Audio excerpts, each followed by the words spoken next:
எதிர்வரும் 2026 தமிழக சட்டமன்ற தேர்தலில் ஒவ்வொரு தொகுதியிலும் எந்தெந்த கட்சியின் சார்பில் யாரெல்லாம் வேட்பாளர்களாக அறிவிக்கப்பட வாய்ப்பிருக்கிறது என்பது பற்றிய காட்சி தொண்டர்களின் எதிர்பார்ப்புகளையும் கள நிலவரத்தையும் பார்த்து வருகிறோம்.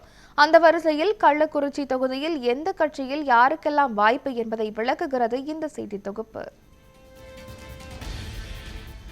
கள்ளக்குறிச்சி சட்டமன்ற தொகுதியில் அதிமுக சார்பில் தற்போதைய சட்டமன்ற உறுப்பினர் மா செந்தில்குமார், முன்னாள் சட்டமன்ற உறுப்பினர் ஆ பிரபு, முன்னாள் சட்டமன்ற உறுப்பினரும் மகளிர் அணி மாவட்ட தலைவருமான அழகுவேல் பாபு ஆகியோரில் ஒருவர் வேட்பாளராக அறிவிக்கப்பட வாய்ப்பிருப்பதாக கூறப்படுகிறது.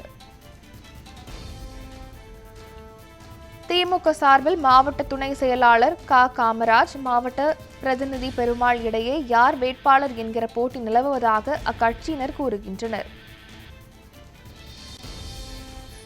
விசிக சார்பில் பேராசிரியர் சி ராமமூர்த்தி, மேற்கு மாவட்ட செயலாளர் திராவிடமணி இவர்களில் ஒருவர் வேட்பாளராக அறிவிக்கப்பட வாய்ப்பிருப்பதாக அக்கட்சியினரிடையே பேசப்படுகிறது.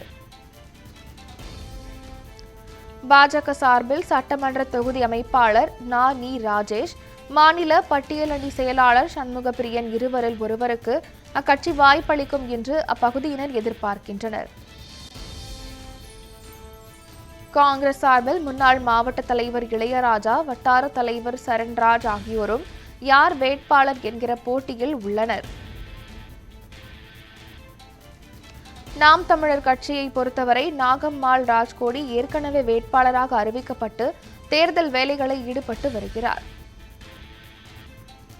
தவிக சார்பில் மாவட்ட தலைவர் பிரகாஷ், ஒன்றிய செயலாளர் ராமகிருஷ்ணன் ஆகியோரில் ஒருவருக்கு வாய்ப்பு கிடைக்கும் என்று எதிர்பார்க்கப்படுகிறது.